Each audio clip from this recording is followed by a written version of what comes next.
stage was set for what many thought would be a playful, nostalgic interview between two icons of entertainment.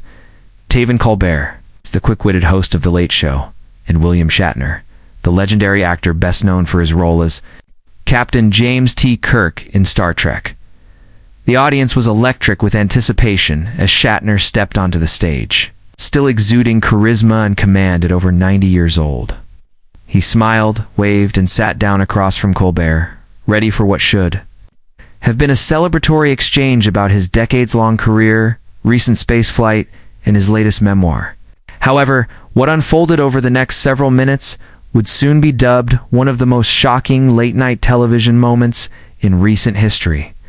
What began as lighthearted banter gradually descended into a heated confrontation with Colbert's sarcasm clashing against Shatner's notoriously unfiltered personality, eventually leading to a dramatic and uncomfortable exit that no one in the audience or watching at home would soon forget. Asterisk at first. Everything went according to the usual late-night script. Colbert cracked a few jokes about Star Trek, referencing Shatner's famous pauses and dramatic line delivery. Shatner used 2 decades of parody and imitation, laughed along, and even mimicked one of his own iconic lines with a grin. The audience loved it. But the tone began to shift when Colbert brought up Shatner's recent trip to space aboard Jeff Bezos's Blue Origin spacecraft. "So, Captain Kirk finally made it to space," Colbert said with a smirk. "Was it everything your scripted missions made it out to be? Or just a billionaire's midlife crisis with better seats?" The audience laughed, but Shatner's expression turned slightly colder. "I don't think you understand what that moment was for me," he replied, voice tightening. "It wasn't a joyride. It was profoundly moving, life-changing even." Colbert, sensing the mood change, tried to keep things light. But Shatner had clearly taken the remark personally. Asterisk Colbert continued, perhaps unknowingly, to stoke the flames. He pulled up a controversial interview clip from the past where Shatner had dismissed certain criticisms from former Star Trek co-stars, including George Takei.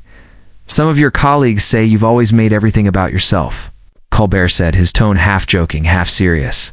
"Care to respond?" Shatner narrowed his eyes.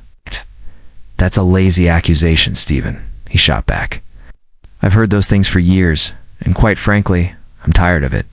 If standing up for your work and taking pride in your accomplishments is being self-centered, then maybe more people should try it." The audience gave an uneasy chuckle. Colbert, perhaps realizing he was pushing too far, tried to steer the conversation toward the memoir, but it was too late. Shatner was now fully engaged in defending himself. The tone of the interview had become unmistakably tense. Asterisk, "I didn't come here to be psychoanalyzed or ambushed," Shatner said, leaning forward with the authority of someone who had commanded bridges both fictional and real. "If you read the book, you'd understand the context of those stories of my relationships, my regrets, and my victories. But it seems like you just skimmed the headlines and came ready to throw barbs." Colbert looked caught off guard. "That's not my intention, Bill," he said calmly. "We just try to have fun here." Shatner wasn't buying it. "Fun at my expense?" he retorted. "You bring me here to honor a lifetime of work, and instead, you poke at every controversial headline from the last 30 years? The audience was now completely still, no laughter, just wide eyes and silence. Shatner's voice had resonated, yelling, but loud enough to fill the studio with a sense of controlled outrage. Colbert shifted in his seat, clearly unsure how to proceed. Asterisk, in a last-ditch effort to save the interview, Colbert asked Shatner about his legacy and what he hoped fans would remember. "Do you want to be remembered as the bold captain, space traveler, or the guy who stormed off interviews?" he asked, clearly trying to lighten the mood with humor. But the attempt backfired spectacularly. Shatner stared at him for a long moment before replying, "You know what?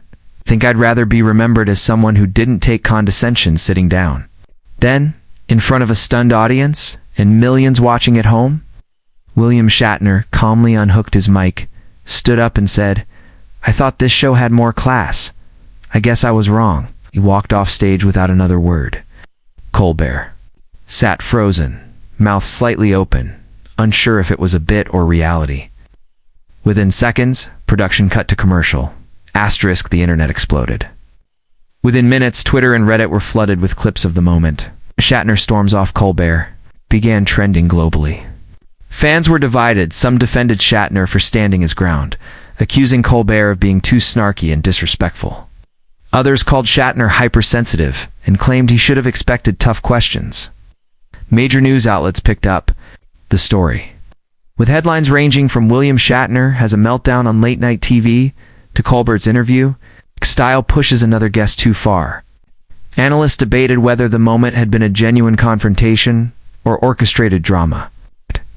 But insiders confirmed it had not been scripted. According to a staff member from the show, it was real. We were all shocked. Nobody saw that coming.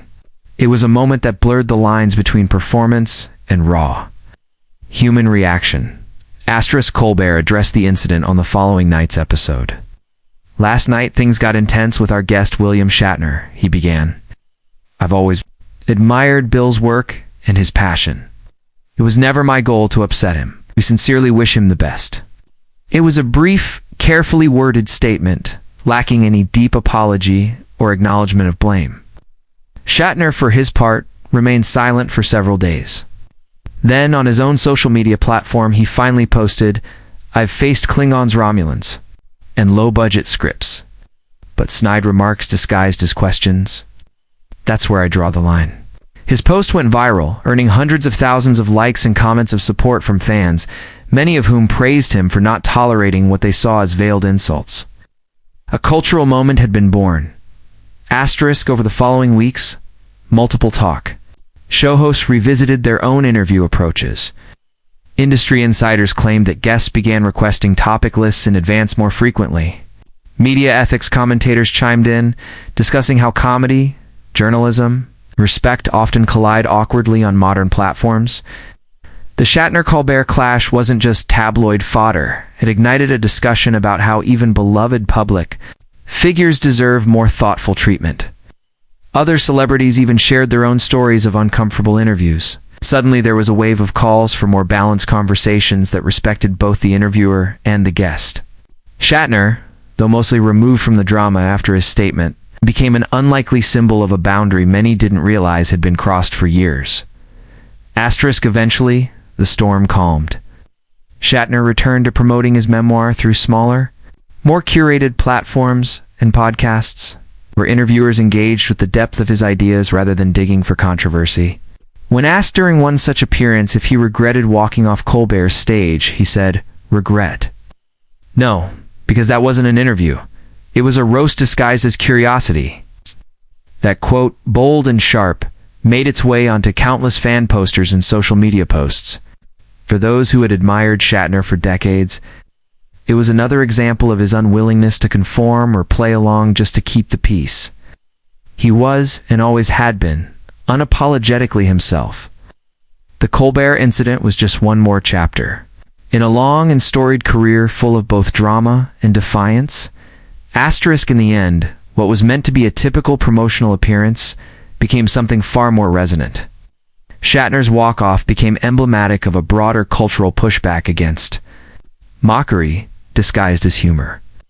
It reminded audiences and entertainers alike that while laughter is important, so is dignity. It raised the bar for how interviews should be conducted, especially when dealing with icons who've already given so much to the entertainment world. Whether people agreed with Shatner's reaction or not, few could deny the power of the moment. It reminded everyone watching that even in a world obsessed with viral clips and gotcha moments, some people still demand respect and won't hesitate to get up and leave when it's not given.